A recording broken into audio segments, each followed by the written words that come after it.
Photo Stage. Today we highlight our journey to Mizzou as we took part in J-Day. Plus, Cameron Dawson brings us our Friday forecast. All that and more coming up on Tribal Review.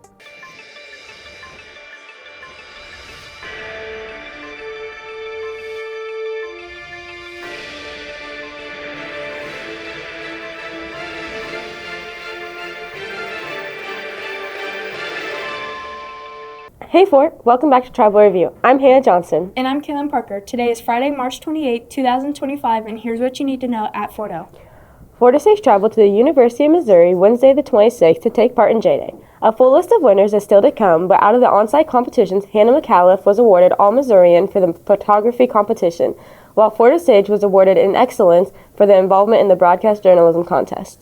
Florida State sent off 3 state-bound Special Olympics athletes yesterday, March 27th. Let's take a look at their warm send-off.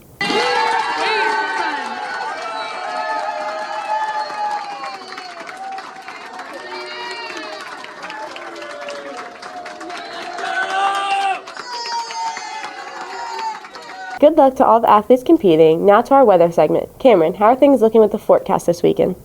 Yep, it looks like we're going to have some rain moving in this weekend. I'm Cameron Dawson, and this is your Friday forecast.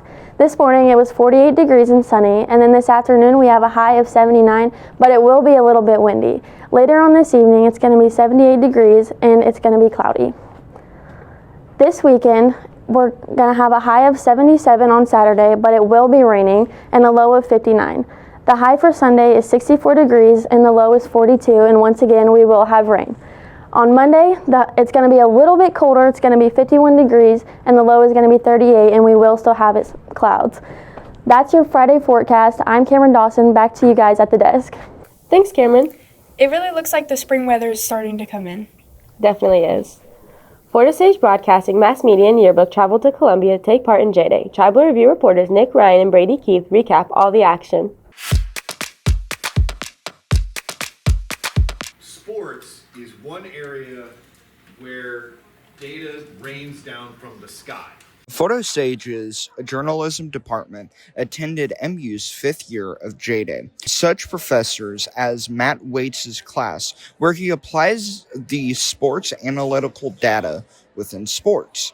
He believes the use of visual analysis helps sports fans connect with their teams. But the reason that there's so much in terms of visual stuff is people care, but not everybody has the time to dedicate to studying tables of data. Sometimes they want something quick that tells them a story right away. And that's what visuals do a really, really good job of, is I can boil something deeply complex that has involved, tens of thousands of minutes of play into one image with one point in a different color than everything else around it, and you immediately go, I see that. J-Day is a way to apply the principles and knowledge to real-world concerns. Lawyer Harrison Rosenthal says college-based institutions has more prominence within the conversation of the First Amendment. I think in general, courts, but also society writ large, recognizes that college students need more rights. First of all, they're entitled to them legally, but then also the college press is going to report on more controversial issues. And because of that, colleges have put not necessarily roadblocks, but a clearer separation between the pedagogical aspects of journalism that's taught in the journalism school and the individual student newspaper. This is Nick Ryan. And this is Brady Keith, signing off from Tribal Review. Thanks, Nick and Brady. I had a really fun time. Yeah, and it was cool to see all the schools come together. When we return, we see what the broadcasting kids did on site. They are courageous, leaders, dedicated, brave, iconic, bold, unforgettable. This is where legends are made.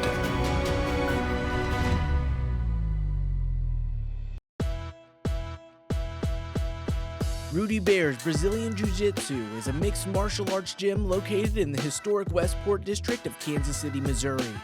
The gym specializes in jiu-jitsu, mixed martial arts, wrestling, and boxing.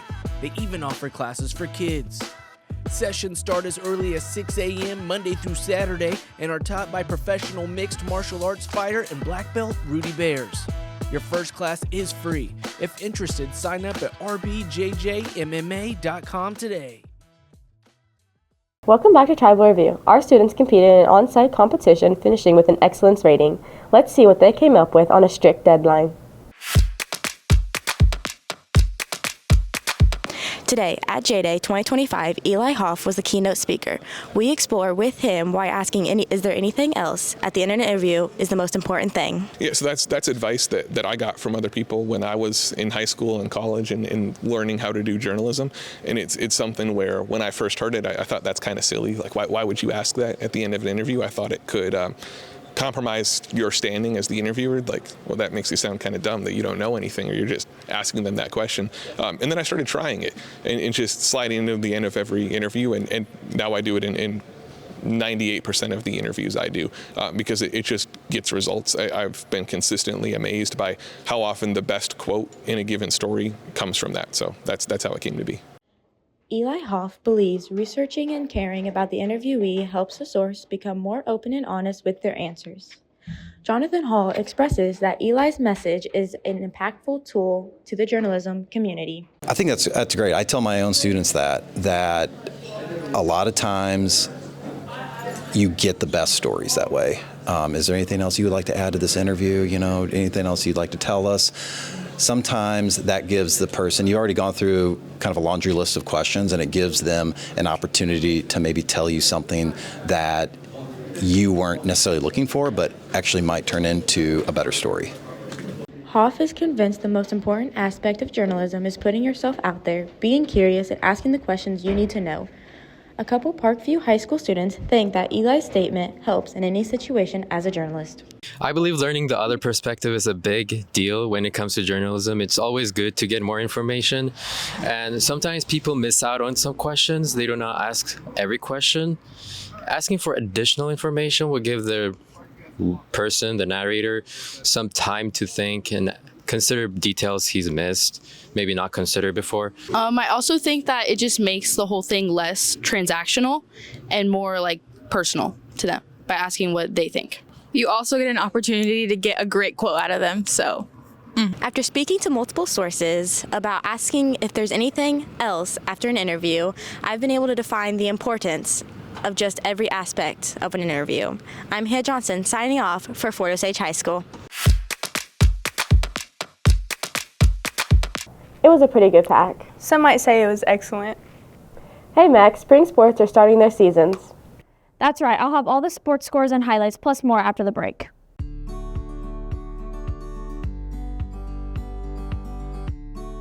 We know your time is valuable. School, practice, homework, you're always on the run. Campus Grounds gets that. Not only we offer made-to-order drinks to keep you going, but now you can keep going in style. Grab the Campus Grounds tumbler so you can sip and dip. Find the color that matches your look and go through your day knowing that Campus Grounds goes everywhere you go. The Campus Grounds tumbler, get yours today.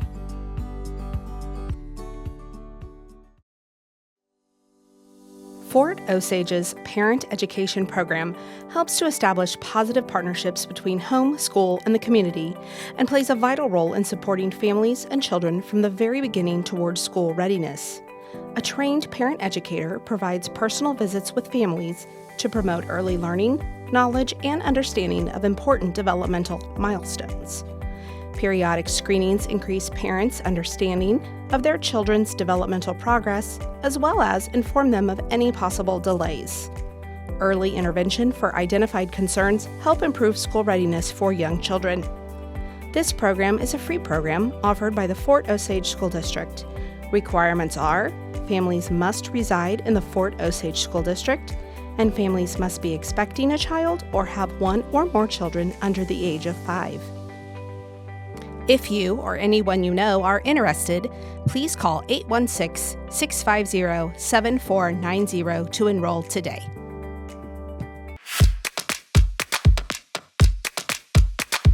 What's up, Fordo? I'm Max Simons with the Indian Sports Report. The Fort Osage women's soccer team kicked off their season at home versus Oak Park on Tuesday, March 25th. They defeated the Okies 3-0. Last night, they hosted Van Horn at home. The baseball team is heading home after a long week of games. On March 21st, Fort Osage Indians lost 2-8 to the Park Hill South Panthers. On March 22nd, Fort Osage took on the Carthage Tigers and the Hickman Cupies, losing to the Tigers 4-8 and the Cupies 0-10. After a 2-day break, they faced Lee Summit Tigers and lost 0-15. After a quick turnaround, they faced Blue Springs South on Tuesday, March 25th, and lost 0-3. Rounding the bases to home, they played Grandview at home on March 26th and beat the Bulldogs 12-6.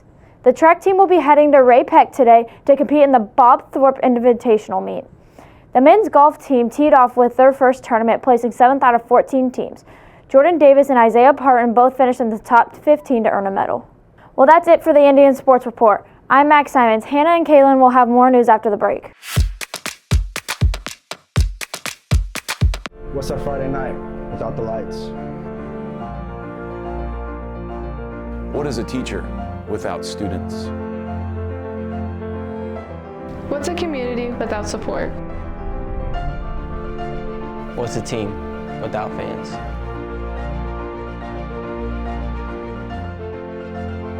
What's a school without spirit? Hashtag Fort Proud.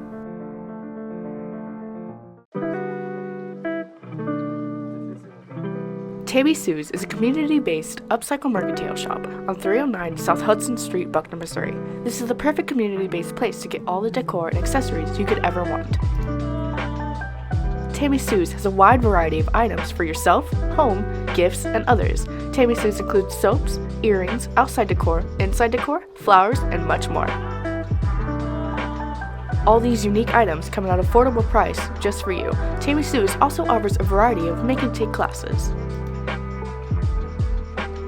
Come to Tammy Sue's Upcycle Mercantile, where new meets old. Come shop today.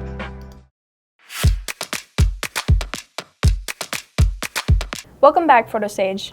My co-host Kaylin Parker and travel review reporter Jackson Adams found out J-Day participants' favorite part of the day. We traveled to Mizzou for J-Day. We wanted to find out students' favorite part of the day. My favorite part about J-Day is definitely getting to go to different sessions and meet new people from around different schools, different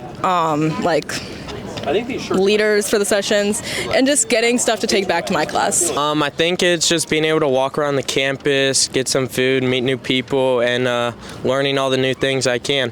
My favorite part about J-Day so far has just kind of been taking in the college experience and walking around the campus and just seeing what it's like whenever I get older and all that jazz.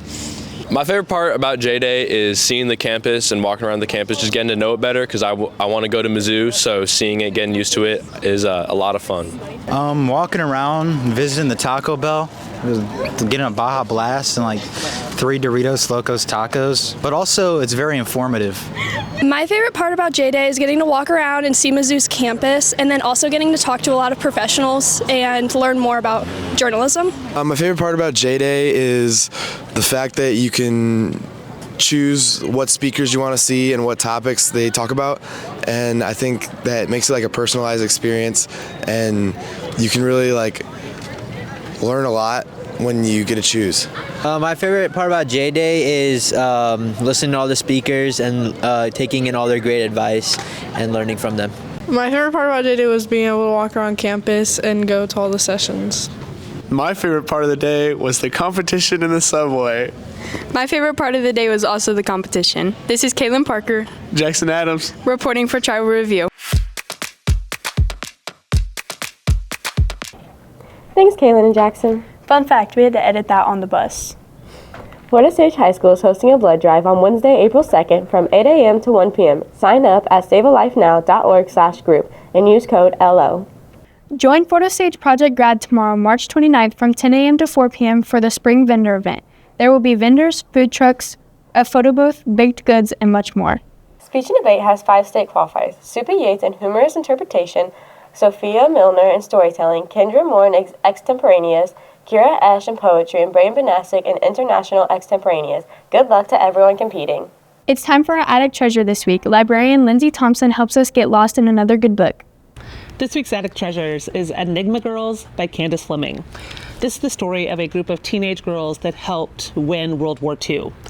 Their work breaking codes and running computers helped the Allies defeat the Italian Navy in 1941, and they helped launch the D-Day invasion, ultimately bringing Pacific Front to close in 1945.